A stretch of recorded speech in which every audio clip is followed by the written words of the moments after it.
Resource utilisation and sustainability എന്ന chapter നമ്മൾ പഠിച്ചുകൊണ്ടിരുന്നത്. ഇന്നത്തേത് ഈ ചാപ്റ്ററിൻ്റെ അവസാനത്തെ ക്ലാസ്സാണ്. ഈ ചാപ്റ്ററിൻ്റെ കംപ്ലീറ്റ് നോട്ട് നമ്മുടെ ടെലഗ്രാം ചാനലിലും അതുപോലെ തന്നെ വാട്സാപ്പ് ഗ്രൂപ്പിലും ഞാൻ അപ്ലോഡ് ചെയ്തിട്ടുണ്ട്. അപ്പോൾ നിങ്ങൾക്ക് എന്ത് ചെയ്യാം, അവിടെ നിന്നത് ഫ്രീ ആയി ഡൗൺലോഡ് ചെയ്ത് എടുക്കാവുന്നതാണ്. അപ്പോൾ നമ്മൾ ഇന്ന് പഠിക്കാൻ പോകുന്നത് ചെറിയ ഭാഗങ്ങളാണ്, നിങ്ങൾക്ക് അറിയാവുന്ന ഭാഗങ്ങളാണ്, ഒരുപാടുമില്ല, സിമ്പിളായിട്ട് മനസ്സിലാക്കാൻ പറ്റുന്ന കാര്യങ്ങളാണ്. അതിലാദ്യം വരുന്നതാണ് factors influencing the distribution of manufacturing industries. Manufacturing ഇൻഡസ്ട്രികളുടെ ലൊക്കേഷൻ അല്ലെങ്കിൽ അത് എവിടെയാണ് കാണപ്പെടുന്നത് അതിനെ ഡിപ്പെൻഡ് ചെയ്യുന്ന ഒരുപാട് ഘടകങ്ങളുണ്ട് അല്ലേ. നിങ്ങളിപ്പോൾ നോക്കുകയാണെങ്കിൽ നിങ്ങളുടെ ചുറ്റുവട്ടത്തും എല്ലായിടത്തും നമുക്ക് ഈ പറയുന്ന ഫാക്ടറികളൊന്നും കാണാൻ പറ്റത്തില്ല. ഇപ്പോൾ കേരളം എടുക്കുകയാണെങ്കിൽ കൊല്ലം അല്ലേ, തിരുവനന്തപുരത്തെ കൊല്ലത്തിൻ്റെ ഭാഗത്ത് അല്ലെങ്കിൽ തിരുവനന്തപുരം കഴിഞ്ഞിട്ട് കൊല്ലം ആ റൂട്ടിൽ നമുക്ക് ഒരുപാട് ഇൻഡസ്ട്രീസ് കാണാൻ പറ്റും. പിന്നെ കൂടുതൽ കാണാൻ പറ്റുന്ന എവിടെയാണ്, എറണാകുളത്താണ്. അപ്പോൾ എന്തുകൊണ്ടായിരിക്കും ചില സ്ഥലത്ത് ഇൻഡസ്ട്രീസ് ഒരുപാട് ഉണ്ടാകുന്നതും ചില സ്ഥലത്ത് ഇൻഡസ്ട്രികളുടെ എണ്ണം കുറവായിട്ട് കാണുന്നത്? അതിൻ്റെ കാരണങ്ങൾ നമുക്ക് രണ്ടായിട്ട് തിരിക്കാം. ഒന്ന് ജോഗ്രഫിക്കൽ ഫാക്ടേഴ്സ് എന്നും മറ്റൊന്ന് നോൺ ജോഗ്രഫിക്കൽ ഫാക്ടേഴ്സ് എന്നും. ജോഗ്രഫി എന്ന് വെച്ചാൽ എന്താ, പ്രകൃതിയുമായിട്ട് ബന്ധപ്പെട്ട് അല്ലെ ഭൂമിയായിട്ടൊക്കെ ബന്ധപ്പെട്ട് വരുന്ന കാര്യങ്ങൾ. നിങ്ങൾ തന്നെ ഒരു സ്ഥാപനം തുടങ്ങുന്നു എന്ന് വിചാരിക്കും. നിങ്ങളൊരു ഇരുമ്പുരുക്ക് ശാല നിർമ്മിക്കാനായിട്ട് പോവുകയാണ്. നിങ്ങൾ ഏത് സ്ഥലമായിരിക്കും ചൂസ് ചെയ്യുന്നത്? നോർമലി ഇരുമ്പ് കിട്ടുന്ന ഒരു സ്ഥലം ആയിരിക്കണം അല്ലേ. കാരണം ആലോചിച്ച് നോക്കി, ഇരുമ്പ് വേറെ എവിടുന്നേലും ഒരുപാട് ദൂരം ട്രാൻസ്പോർട്ട് ചെയ്തൊക്കെ കൊണ്ടുവരുമ്പോൾ നമുക്ക് ഒരുപാട് പൈസയാവും. അപ്പോൾ ഇരുമ്പ് ഉൽപ്പാദിപ്പിക്കുന്ന സ്ഥലത്തിനടുത്ത് തന്നെ തുടങ്ങാൻ പറ്റിയാൽ അത്രയും ലാഭം.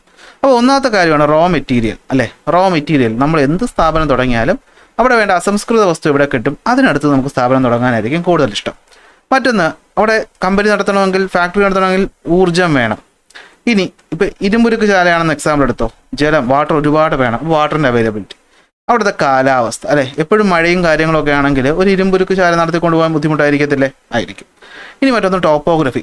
ഞാൻ പറഞ്ഞു ഇത്രയും കാര്യങ്ങൾ ഇപ്പോൾ ഒരു കുന്നിൻ്റെ മുകളിൽ കിട്ടുമെന്ന് പറയും, നമ്മൾ കുന്നിൻ്റെ മുകളിൽ കൊണ്ടുപോയി ഫാക്ടറി തുടങ്ങുമോ? ഇല്ല.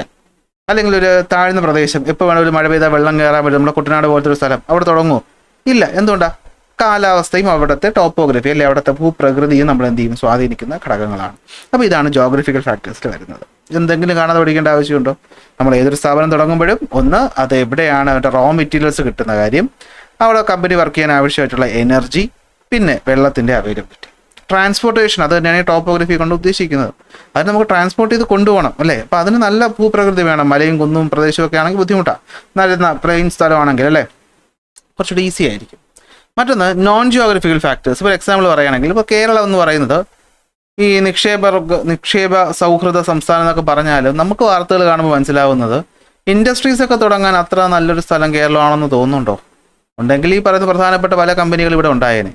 പക്ഷെ നമ്മൾ കാണുന്നത് തമിഴ്നാട്ടിലും ആന്ധ്രയിലും കർണാടകയിലും ഒക്കെയാണ് എന്ത് ചെയ്യുന്നത്, കൂടുതൽ ഈ പറയുന്ന വ്യവസായശാലകളായിക്കോട്ടെ സ്ഥാപനങ്ങളായിക്കോട്ടെ പ്രവർത്തിക്കുന്നത്.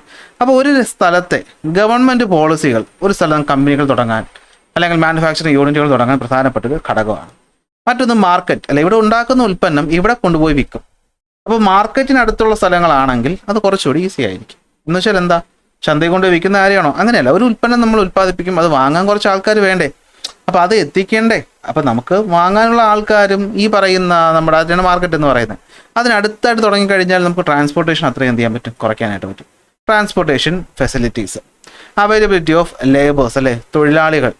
കേരളത്തിൻ്റെ കാര്യത്തിൽ ഇച്ചിരി ബുദ്ധിമുട്ടാണല്ലേ. നമ്മളൊരു സ്ഥാപനം തുടങ്ങുമ്പോൾ പലപ്പോഴും വാർത്തയെ കാണുന്നത് ട്രേഡ് യൂണിയനുകളായിട്ടും ഒക്കെ ഇവർ ഉടക്കമൊക്കെ ആയിട്ട് അല്ലേ ഇവിടെ വിട്ടു പോകാതാണ് നമ്മൾ വാർത്തയെ കാണുന്നത്. നമ്മളുടെ രാഷ്ട്രീയമൊന്നും പറയുന്നില്ല, എല്ലാ പാർട്ടിക്കാരും കണക്ക് തന്നെ കേരളത്തിനകത്ത്. നമ്മളങ്ങനെ കൂടുതലൊന്നും പറയാൻ ഒരു പാർട്ടിക്കാരെ കുറ്റമൊന്നും പറയണ്ട, എങ്കിലും അത്ര നല്ലതായിട്ട് തോന്നുന്നില്ല അല്ലേ. നമ്മൾ പല കമ്പനികളും ഇവിടെ നിന്ന് പോകുന്നതാണ് നമ്മൾ കൂടുതലും കണ്ടിട്ടുള്ളത്. ഇനി ക്യാപിറ്റലും അവിടുത്തെ ഓർഗനൈസേഷൻ രീതികൾ. നിങ്ങൾ സ്പെഷ്യൽ എക്കണോമിക് സോണുകൾ നടിച്ചിട്ടുണ്ടോ? സ്പെഷ്യൽ എക്കണോമിക് സോൺ നമ്മുടെ മുംബൈ പോലെയുള്ള സ്ഥലങ്ങളിലൊക്കെ ചില സ്പെഷ്യൽ എക്കണോമിക് സോണുകളുണ്ട്, ഗുജറാത്തിലൊക്കെ ഉണ്ട്. അതായത് ഈ സ്ഥലങ്ങളിൽ ഈ തൊഴിൽ നിയമങ്ങൾക്കൊക്കെ ചെറിയ അയവുകളൊക്കെ വന്നിട്ടുണ്ട്. അതായത് ഇത് ഇവിടെയൊക്കെ എന്താണ്, ഫാക്ടറികൾ തുടങ്ങാൻ പറ്റുന്ന ഇൻഡസ്ട്രിയൽ എസ്റ്റേറ്റ്, ഇൻഡസ്ട്രിയൽ ഏരിയ എന്നൊക്കെ പറയത്തില്ലേ, അപ്പോൾ അങ്ങനത്തെ കാര്യങ്ങൾ. പിന്നെ അവിടുത്തെ ക്യാപിറ്റൽ, അതായത് ഇപ്പോൾ ബാംഗ്ലൂർ പോലുള്ളൊരു സ്ഥലം ഒരു IT കമ്പനി തുടങ്ങാൻ ഏറ്റവും സ്യൂട്ടബിൾ ആയ സ്ഥലമാണ്. എന്നാൽ ജാർഖണ്ഡ് എന്ന് പറയുന്നത് ഇരുമ്പുരുക്ക് ശാല തുടങ്ങാൻ പറ്റുന്ന സ്ഥലമാണ് അല്ലേ. ഇപ്പോൾ നമ്മുടെ ഒരു രാജസ്ഥാൻ എന്ന് പറയുന്നത് വിൻഡ് മില്ല് തുടങ്ങാൻ പറ്റുന്നതാണ്. അപ്പോൾ അവിടെ അതിനുള്ള സാഹചര്യങ്ങളും കാര്യങ്ങളൊക്കെ ഉണ്ടാവും. ഇനി നമുക്കൊരു വലിയ പൈസ ഇറക്കി ഒരു കമ്പനി ചെയ്യണം, ഗുജറാത്തിലോ മഹാരാഷ്ട്രയോ ആയിരിക്കും നല്ലത് അല്ലേ. അപ്പോൾ അതാണ് അവിടുത്തെ കാര്യം എന്ന് പറയുന്നത്. ഓർഗനൈസേഷൻ രീതികൾ നിങ്ങൾക്ക് മനസ്സിലാവുമല്ലോ. അപ്പോൾ ഇതൊക്കെയാണ് എന്ത് ചെയ്യുന്നത്, പ്രധാനമായിട്ടും മാനുഫാക്ചറിങ് ഇൻഡസ്ട്രിയുടെ ഡിസ്ട്രിബ്യൂട്ട് ചെയ്യുന്ന അല്ലെങ്കിൽ ഡിസ്ട്രിബ്യൂഷൻ എഫക്ട് ചെയ്യുന്ന ഫാക്ടേഴ്സ്. ഒരു ചോദ്യമായിട്ട് വരാൻ നല്ല ചാൻസ് ഉള്ളൊരു ഭാഗമാണ്, പക്ഷേ സിമ്പിളായിട്ട് നമുക്ക് മാർക്ക് സ്കോർ ചെയ്യാൻ ഇവിടെ സാധിക്കും. നെക്സ്റ്റ് വരുന്നത് എന്താണെന്ന് വെച്ച് കഴിഞ്ഞാൽ ഇവിടെ ഒരു ചോദ്യമാണേ, നോക്കിയേ. Identify the factors that influence the Tata iron and steel plant from the figure. അത് ഞാൻ നിങ്ങൾക്ക് വേണ്ടിയിട്ട് ചെയ്തിട്ടുണ്ട്. ഒന്ന്, അവിടുത്തെ നദികളുള്ളത് കൊണ്ട് തന്നെ അല്ലേ വെള്ളം കിട്ടും. പോർട്ടുള്ളത് കൊണ്ട് തന്നെ ട്രാൻസ്പോർട്ട് ചെയ്യാൻ പറ്റും.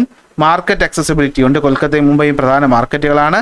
റോ മെറ്റീരിയലുകൾ ഇരുമ്പായിക്കോട്ടെ, കൽക്കരി ആയിക്കോട്ടെ, അതിനാവശ്യമായിട്ടുള്ള ലൈം സ്റ്റോൺ ആയിക്കോട്ടെ, മാംഗനീസ് ആയിക്കോട്ടെ, ജാർഖണ്ഡിൻ്റെ ഭാഗത്ത് കിട്ടാൻ കൂടുതലാണ്. മിനറൽസ് ഏറ്റവും കൂടുതൽ കിട്ടുന്ന നമ്മുടെ ഇന്ത്യൻ സംസ്ഥാനങ്ങളാണ് ജാർഖണ്ഡും ഛത്തീസ്ഗഡും. നമ്മുടെ റെയിൽവേയും ട്രാൻസ്പോർട്ടേഷൻ നെറ്റ്വർക്കും ഒക്കെ ഉള്ളത് കൊണ്ടാണ് പറ്റിയത്. ചെറിയ ചോദ്യം നിങ്ങൾക്ക് എഴുതാൻ പറ്റും, എങ്കിലും ഞാൻ നിങ്ങൾക്ക് വേണ്ടി എന്ത് ചെയ്തിട്ടുണ്ട്, ബാക്കി പോയിന്റുകളും ഫില്ല് ചെയ്തിട്ടുണ്ട്. അപ്പോൾ എല്ലാ നല്ല കാര്യം ഇപ്പോൾ വ്യാവസായിക ശാലകൾ വരുന്നത് നല്ലതാണ്, ഇരുമ്പുരുക്ക് ശാലകൾ വരുന്നത് നല്ലതാണ്. അവിടെ മാനുഫാക്ചർ ചെയ്ത് ഗുഡ്സ് ഉണ്ടാകും, അത് രാജ്യത്തിൻ്റെ ഡെവലപ്മെൻറ്റിനെയും സ്വാധീനിക്കും, സഹായിക്കും. പക്ഷേ എല്ലാ നല്ല കാര്യങ്ങൾക്കും ഒരു മോശം വശവും ഉണ്ട്. ഇത്തരം മാനുഫാക്ചറിങ് ഇൻഡസ്ട്രീസ് വരുമ്പോൾ അതുമായി ബന്ധപ്പെട്ട് ഒരുപാട് പ്രശ്നങ്ങൾ, ഒരുപാട് എൻവയോൺമെൻറ്റൽ പ്രോബ്ലംസ് ഉണ്ടാകാറുണ്ട്. ഇവിടെ നോക്കിയേ, soft drink industry, water scarcity is getting worse. കേരളത്തിലുള്ള നമുക്ക് എല്ലാവർക്കും അറിയാം, പ്ലാച്ചിമട എന്ന് പറയുന്ന സ്ഥലത്ത് കൊക്കക്കോള എന്ന് പറയുന്ന കമ്പനിക്കൊരു പ്ലാന്റ് ഉണ്ടായിരുന്നു. ആ പ്ലാന്റ് ആൾക്കാർ സമരം ചെയ്ത് പൊട്ടിച്ചു. എന്തുകൊണ്ടാണ്? ചുമ്മാ കൊക്കക്കോളക്കാരൻ കാശുണ്ടാക്കുന്നതുകൊണ്ട് അസൂയ മൂത്തിട്ടാണോ? അല്ല. ഈ കൊക്കക്കോള കമ്പനി അവിടെയുള്ള ഒരുപാട് ഗ്രൗണ്ട് വാട്ടർ ഉപയോഗിക്കും. അപ്പോൾ ചുറ്റുവട്ടത്തുള്ള ആൾക്കാർക്ക് എന്തില്ലാതായി? കുടിവെള്ളം ഇല്ലാതായി. ആൾക്കാർ സമരം ചെയ്യത്തില്ലേ? അപ്പോൾ വാട്ടർ സ്കേഴ്സിറ്റി ഒന്നാമത്തെ കാര്യം. One of the largest slums in the world is situated in Mumbai. നമുക്കറിയാം, വ്യാവസായികപരമായിട്ട് കമ്പനികളൊക്കെ ഉള്ള ഒരുപാട് കമ്പനികളൊക്കെ ഉള്ള സ്ഥലമാണ് മുംബൈ, മഹാരാഷ്ട്രയിലെ മുംബൈ. പക്ഷെ മുംബൈ എന്ന് പറയുമ്പോൾ അതിൻ്റെ ഒരു വശത്ത് വലിയ വലിയ ലംബര ചുംബികളായ കെട്ടിടങ്ങളാണെങ്കിലും മറുവശത്ത് എന്താണ്? മലിനമായ ചേരികളാണുള്ളത്. അപ്പോൾ ചേരികളുടെ രൂപീകരണം, അവിടെ ഉണ്ടാകുന്ന പകർച്ചവ്യാധികൾ, മറ്റ് സാമൂഹിക പ്രശ്നങ്ങളൊക്കെ അവിടെ ഒരു സ്ഥലത്തുണ്ട്. പോയിസണസ് യമുന റിവർ, യമുന നദിയുടെ തീരത്ത് ഒരുപാട് ലെതർ പോലെയുള്ള അല്ലെങ്കിൽ ഈ തുണിക്ക് നിറം മുക്കുന്ന, ചായം മുക്കുന്ന പോലത്തെ ഇൻഡസ്ട്രീസ് ഉണ്ട്. ഇവിടെ നിന്നുള്ള വേസ്റ്റുകളൊക്കെ ഈ നദിയിലോട്ട് തള്ളുന്ന കാരണം നദിയുടെ ക്വാളിറ്റി എന്ത് ചെയ്യാണ്? നഷ്ടപ്പെടുകയാണ്. നമ്മളിവിടെ എനിക്ക് തോന്നുന്നു ചാലിയാർ നദിയാണെന്ന് തോന്നുന്നു കേരളത്തിൽ ഇതുപോലെ മലിനമായി പോയ ഒരു നദിയാണ് അല്ലെ. ഗോളിയോ റയോൺ ലിമിറ്റഡ് എന്ന് പറയുന്നൊരു കമ്പനിയും അതിൽ നിന്നുണ്ടാക്കുന്ന ഈ പറയുന്ന വേസ്റ്റൊക്കെ തള്ളിയ ഒരു നദി തന്നെ ഇല്ലാതായിട്ടുണ്ട്. സോ അതൊരു പ്രശ്നം. Smoky Delhi, people lifes become difficult. ഡൽഹിയിൽ എന്താണ്? സ്മോക്ക് നമുക്കറിയാം. ഡൽഹിയിൽ ഇപ്പോൾ ഈ പറയുന്ന വണ്ടികൾ, ഡീസൽ വണ്ടിയൊക്കെ നിരോധിച്ചിട്ടുണ്ട്. വാർത്ത നമ്മൾ കേൾക്കാറില്ല. എന്തുകൊണ്ടാണ്? അവിടുത്തെ പൊല്യൂഷൻ, വണ്ടികളിൽ നിന്നുണ്ടാകുന്നതായിക്കോട്ടെ, ഫാക്ടറികളിൽ നിന്നുണ്ടാകുന്നതായിക്കോട്ടെ. അപ്പോൾ ഇതൊക്കെ ഒരുപാട് പ്രശ്നങ്ങളാണ്. അപ്പോൾ ഇത്തരത്തിൽ ഒരുപാട് പ്രശ്നങ്ങൾ നമ്മുടെ ചുറ്റുമുണ്ട്. അപ്പോൾ ഈ പ്രശ്നങ്ങളൊക്കെ എന്തിലോട്ടാണ് ചൂണ്ടിക്കാണിക്കുന്നത്? പൊല്യൂഷനാണ് കാണിക്കുന്നത് അല്ലേ. എന്താ പൊല്യൂഷൻ എന്ന് വെച്ച് കഴിഞ്ഞാൽ നമ്മുടെ എയർ, നമ്മുടെ വെള്ളം, നമ്മുടെ മണ്ണ്, ഇതിൻ്റെയൊക്കെ ഫിസിക്കലും കെമിക്കലുമായിട്ടുള്ള ക്യാരക്ടറിസ്റ്റിക്സിന് അല്ലെങ്കിൽ ബയോളജിക്കലുമായിട്ടുള്ള ക്യാരക്ടറിസ്റ്റിക്സിനെ എന്ത് ചെയ്യുന്നു? അൺഡിസൈറബിളായി മാറ്റുന്നു അല്ലെങ്കിൽ ചേഞ്ച് ചെയ്യുന്നു. എന്ന് വെച്ചാൽ വെള്ളം എന്ന് വെച്ചാൽ നമുക്കറിയാം, അതിലോട്ട് കുറേ മലിനമായ സാധനങ്ങൾ ഇട്ടാൽ വെള്ളത്തിൻ്റെ ക്വാളിറ്റി എന്ത് ചെയ്യും? നഷ്ടപ്പെടും. വായു ശ്വസിക്കാനും മറ്റു കാര്യങ്ങളൊക്കെ ഉള്ളത് അവിടോട്ട് കുറേ സ്മോക്ക് വന്നാൽ എന്ത് പറ്റും? ബുദ്ധിമുട്ടാകും അല്ലേ. ചെടികളുടെ സ്ഥലത്തോട്ട് കുറേ ചെളിയും അതുപോലെ കെമിക്കൽസ് ഇട്ട് കഴിഞ്ഞാൽ കൃഷി നശിക്കും. അപ്പോൾ നമ്മുടെ ചുറ്റുമുള്ള എയർ, വാട്ടർ, സോയിൽ പോലെയുള്ളവയുടെ ഫിസിക്കലും കെമിക്കലും ബയോളജിക്കലുമായിട്ടുള്ള ക്യാരക്ടറിസ്റ്റിക്സിൽ അൺഡിസൈറബിൾ, അതായത് നല്ലതല്ലാത്ത മാറ്റങ്ങൾ അല്ലെങ്കിൽ കോൺസിക്വൻസുകളെയാണ് നമ്മൾ എന്ത് വിളിക്കുന്നത്? പൊല്യൂഷൻ എന്ന് വിളിക്കുന്നത്. അപ്പോൾ എന്താണ് പൊല്യൂഷൻ എന്ന് ചോദിച്ചാൽ നിങ്ങൾ പറയണം, pollution is the undesirable consequences on the physical, chemical or biological characteristics of air, water and soil. പലതരം പൊല്യൂഷനുകളുണ്ട്. എയർ പൊല്യൂഷൻ ഉണ്ട്, വാട്ടർ പൊല്യൂഷൻ ഉണ്ട്, സോയിൽ പൊല്യൂഷൻ ഉണ്ട്, നോയിസ് പൊല്യൂഷൻ ഉണ്ട്. ചെറിയ ക്ലാസ് തൊട്ട് തന്നെ നിങ്ങൾ ഇതൊക്കെ പഠിച്ചു വന്നതുമാണ് അല്ലേ. എന്താ ഇതിൻ്റെയൊക്കെ പ്രധാന കാരണം? ഇതിൻ്റെയൊക്കെ ഒറ്റ കാരണമുള്ളവരാണ് നമ്മൾ അൺസയൻറ്റിഫിക് ഹ്യൂമൻ ആക്ടിവിറ്റീസ്. നമ്മൾ മനുഷ്യന്മാർ തന്നെ എല്ലാത്തിൻ്റെ കാരണം എന്ന് പറയുന്നത്. നമ്മൾ ആവശ്യമില്ലാതെ നമ്മൾ അശാസ്ത്രീയപരമായിട്ട് ചെയ്യുന്ന പല കാര്യങ്ങളും, അതായത് ചെയ്യേണ്ട രീതിക്കൊക്കെ ആദ്യം ഉണ്ടാക്കുമെങ്കിലും കുറച്ച് കഴിയുമ്പോൾ നമ്മളതൊക്കെ അങ്ങ് മറന്നിട്ട് നമ്മൾ ഈസി ആയിട്ടുള്ള വഴികൾ നോക്കും അല്ലേ. വെള്ളം, വേസ്റ്റിനെ പ്രോപ്പറായി ഡിസ്പോസ് ചെയ്യണമെന്ന നിയമം ഉണ്ടെങ്കിൽ നമുക്കെന്ത് പറ്റും? നമുക്ക് തൊട്ടടുത്ത പറമ്പിൽ വാരി ചവറിടാനാണ് കൂടുതൽ താല്പര്യം അല്ലേ. നമ്മുടെ രീതി എങ്ങനെയായിപ്പോകും അല്ലേ. നമ്മൾ അടുത്തവൻ്റെ ഓടയിലോട്ട് അല്ലെങ്കിൽ അടുത്ത നദിയിലോട്ട് എന്ത് ചെയ്യും? വെള്ളത്തിന്, വേസ്റ്റ് വെള്ളത്തിനൊക്കെ തുറന്നു വിടും. ബാക്കി നമ്മൾ അറിയണ്ടല്ലോ. അപ്പോൾ ഇത്തരം നമ്മുടെ അൺസയൻറ്റിഫിക് പ്രവൃത്തികളാണ് എന്ത് ഈ പറയുന്ന പൊല്യൂഷന് കാരണം. ഇത് നമ്മുടെ ഭൂമിയുടെ സുസ്ഥിരമായിട്ടുള്ള പല കാര്യങ്ങളെ എന്ത് ചെയ്യും? നശിപ്പിക്കുകയാണ് ചെയ്യും. പലതരം പൊല്യൂഷൻസ് ഏതൊക്കെയെന്ന് നോക്കി ജസ്റ്റ് ചോദിച്ചാൽ നിങ്ങൾക്ക് എഴുതാൻ പറ്റണ്ടേ? എയർ പൊല്യൂഷൻ എന്തായിരിക്കും? ഇൻഡസ്ട്രികളിൽ നിന്ന് വരുന്ന സ്മോക്ക്, അതുപോലെ തന്നെ ടോക്സിക് ആയിട്ടുള്ള പുക, sulphur dioxide, carbon dioxide, carbon monoxide, methane പോലെയുള്ളവ നമ്മുടെ അറ്റ്മോസ്ഫിയറിനെ എന്ത് ചെയ്യും? പൊല്യൂട്ട് ചെയ്യും. ഇത് പ്രകൃതിക്കും മനുഷ്യർക്കും ബുദ്ധിമുട്ടാണ് അല്ലെ. വിഷവാതകങ്ങൾ ഉണ്ടായി ശ്വസിച്ച് മനുഷ്യനും അസുഖങ്ങൾ വരും, പ്രകൃതി എന്ത് ചെയ്യും? ഇല്ലാതാകും, ചെടികൾ ഇല്ലാതാകും, മൃഗങ്ങളും ഇല്ലാതാകും. വിശദീകരിക്കേണ്ട ആവശ്യമുണ്ട് എയർ പൊല്യൂഷൻ എന്താണെന്നുള്ളത്. എയർ പൊല്യൂഷൻ്റെ കാരണക്കാരൊക്കെയെന്ന് ചോദിച്ചാൽ വേണമെങ്കിൽ നിങ്ങൾക്ക് ഈ പറയുന്ന പോയിന്റുകൾ ഓർത്ത് വയ്ക്കുക. ആരൊക്കെയാണ്? ടോക്സിക് ആയിട്ടുള്ള ഗ്യാസുകൾ, ഇൻഡസ്ട്രികളിൽ നിന്ന് വരുന്ന സ്മോക്ക്, അതിനകത്ത് എന്തൊക്കെ വരും? Sulphur dioxide, carbon dioxide, carbon monoxide, methane പോലുള്ളവ.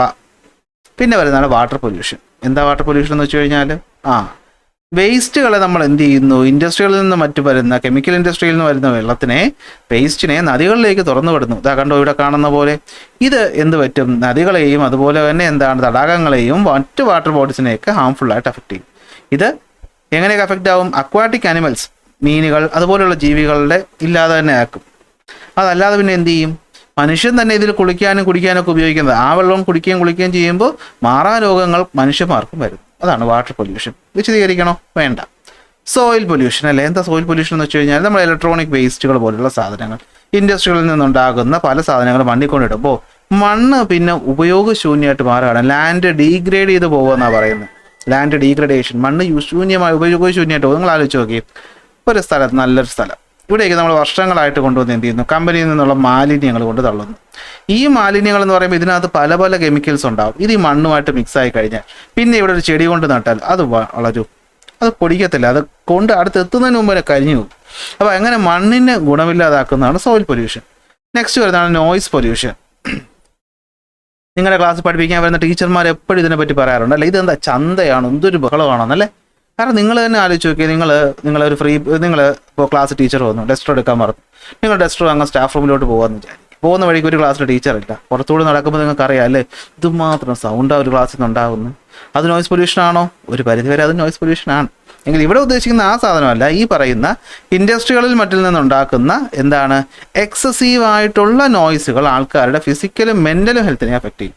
അപ്പോൾ ഇവിടെ മാനസിക ആരോഗ്യം കൂടി അഫക്റ്റ് ആവും. അല്ല, നിങ്ങൾ ആലോചിച്ചു, നിങ്ങളുടെ വീടിനടുത്തൊരു വലിയ ഫാക്ടറി പ്രവർത്തിക്കുകയാണ്. 24/7 ഈ പറയുന്ന ഫാക്ടറിയിൽ നിന്ന് മെഷീൻ കറങ്ങുന്ന അല്ലെങ്കിൽ സൈറം വിളിക്കുന്ന സൗണ്ട് കേട്ടുകൊണ്ടിരുന്ന മനസ്സമാധാനത്തോടെ കിടന്ന് ഉറങ്ങാൻ പറ്റുമോ? നിങ്ങളെ കൊണ്ട് പറ്റത്തില്ല.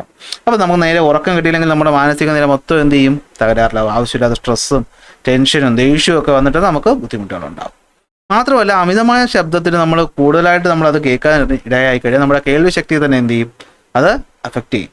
അപ്പോൾ അതുകൊണ്ടാണ് ഈ ഫാക്ടറികളൊക്കെ ജോലി ചെയ്യുന്നവർക്ക് ഈ ഇയർ പ്ലഗുകളൊക്കെ കൊടുക്കണമെന്ന് പറയുന്നത്, സൗണ്ട് അധികം കേൾക്കാതിരിക്കാം. അപ്പോൾ അതാണ് നോയ്സ് പൊല്യൂഷൻ. അപ്പോൾ ഇതാണ് പൊല്യൂഷനുമായിട്ട് ബന്ധപ്പെട്ട കാര്യങ്ങൾ. അപ്പോൾ മാനുഫാക്ചറിങ് ഇൻഡസ്ട്രികളുണ്ട് പൊല്യൂഷൻ മാത്രമാണോ ഉണ്ടാകുന്നത്? അല്ല, ഇനിയും ഉണ്ട് പ്രശ്നങ്ങൾ. എന്തൊക്കെ പ്രശ്നങ്ങൾ? ഇതാ ഇവിടെ നോക്കിയേ. ഇഷ്യൂസ് റിലേറ്റഡ് ടു പൊല്യൂഷനകത്ത് എന്ത് വരും? റിസോഴ്സുകളുടെ ഡിപ്ലീഷൻ വരും, റീജിയണൽ ഇനിക്വാലിറ്റീസ് ഉണ്ടാക്കും, മൈഗ്രേഷനും അർബനൈസേഷനും ഉണ്ടാകും. ഓരോന്നിട്ട് നോക്കാം. അപ്പോൾ എന്തൊക്കെയാണ് റിസോഴ്സ് ഡിപ്ലീഷൻ? കമ്പനികൾ അവർക്ക് കിട്ടുന്നത്, ഇപ്പോൾ നമ്മൾ പ്ലാച്ചിമടയിലെ കൊക്കക്കോള കമ്പനിയുടെ കാര്യം പറഞ്ഞു അല്ലേ, വെള്ളം എന്ന് പറയുന്ന ഒരു റിസോഴ്സാണ്. അപ്പോൾ അത് കമ്പനിക്ക് മാത്രമാണോ അവകാശപ്പെട്ടത്? അല്ല, അവിടെയുള്ള നാട്ടുകാർക്ക് മനുഷ്യർക്കൊക്കെ ഉള്ളതാണ്. കമ്പനി എന്ത് ചെയ്യും? ആവശ്യത്തിൽ അളവിലധികം എന്ത് ചെയ്യും? ആക്രാന്തത്തോടെ ഇത് മൊത്തം പമ്പ് ചെയ്ത് കൊക്കക്കോള കുപ്പികളിലാക്കി വയ്ക്കും. കമ്പനിക്ക് ലാഭം, നാട്ടുകാർക്ക് കിട്ടുമോ? ഇല്ല.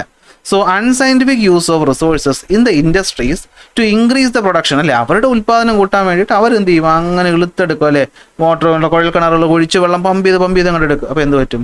റിസോഴ്സുകൾ ഇല്ലാതാകും. അങ്ങനെ പ്രകൃതിക്ക് പ്രശ്നങ്ങളുണ്ടാകും. ഉദാഹരണമാണ് ഡീഫോറസ്റ്റേഷൻ അല്ലെ, മരങ്ങൾ അധികമായിട്ട് മുറിച്ച് മാറ്റുന്നത്, കാടുകൾ ഇല്ലാതാക്കുന്നത്, ലോസ് ഓഫ് സോയിൽ ഫെർട്ടിലിറ്റി അല്ലെ, നമ്മൾ അമിതമായി കൃഷി കെമിക്കൽ ഫെർട്ടിലൈസറുകളൊക്കെ ഉപയോഗിച്ച് അമിതമായി കൃഷി ചെയ്യുമ്പോൾ മണ്ണില്ലാതാകുന്നു, വെള്ളത്തിൻ്റെ ഡിപ്ലീഷൻ, മിനറൽസിൻ്റെ റിസോഴ്സുകൾ ഡിപ്ലീഷൻ, അമിതമായി ഉപയോഗിച്ച് റിസോഴ്സുകളെ തീർക്കുന്നു. അതാണ് റിസോഴ്സ് ഡിപ്ലീഷൻ. ഡിപ്ലീറ്റ് ആവുക എന്ന് വെച്ചാൽ തീർന്നു പോവുക, ഇല്ലാതായി പോവുക എന്ന് ആണ്.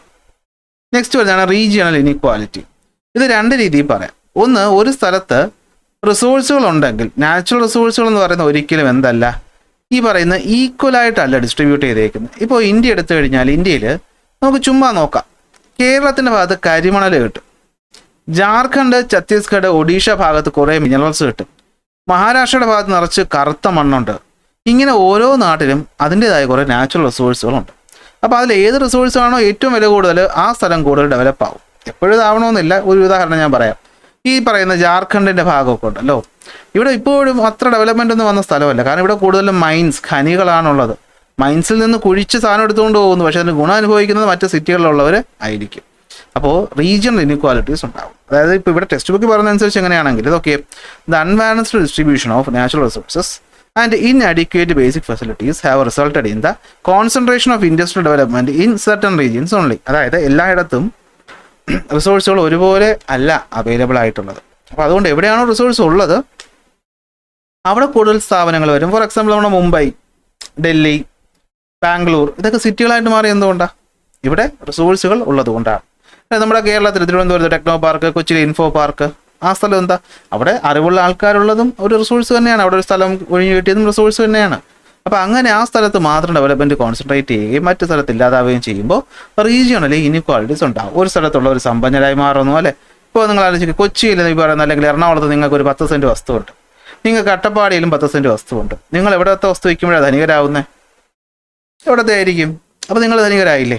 രണ്ടിടത്തുണ്ടായിരുന്ന വസ്തു മണ്ണൊന്നു തന്നെയല്ലേ? അപ്പോൾ റീജിയണൽ ഇനിക്വാലിറ്റീസ് സാമ്പത്തികമായിട്ടും അതുപോലെ എന്താണ് സൗകര്യങ്ങളുടെ കാര്യത്തിലായാലും ഉണ്ടാവും. Difference can be seen in the income standard of living of the people in these areas. മനസ്സിലാവുമല്ലോ എന്താ ഉദ്ദേശിക്കുന്നതെന്ന്. അപ്പോൾ ഇത് എന്തായിരിക്കും? ഇൻഡസ്ട്രിയലി ചില ഏരിയാസ് ബാക്ക്വേർഡായിട്ട് മാറാൻ സാധ്യത ഉണ്ട്.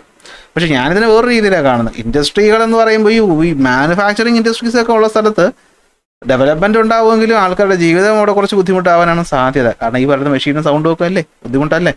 അപ്പോൾ എന്ത് പറ്റും? ഇങ്ങനെ കുറേ സ്ഥലങ്ങൾ മെച്ചപ്പെട്ട സ്ഥലവും കുറേ സ്ഥലങ്ങൾ മോശ സ്ഥലമാകുമ്പോൾ എന്ത് പറ്റും? ഈ മോശമെന്ന് പറയുന്ന സ്ഥലത്ത് നിന്ന് ആൾക്കാർ മെച്ചപ്പെട്ട സ്ഥലത്തോട്ട് പോകും. ഇതിനാണ് നമ്മൾ മൈഗ്രേഷൻ എന്ന് വിളിക്കുന്നത്. എന്താണ് മൈഗ്രേഷൻ? പലായനം എന്നതാണ് മലയാളത്തിൽ പറയുന്നത്. എന്താണ് കണ്ടോ? കുടിയേറ്റം.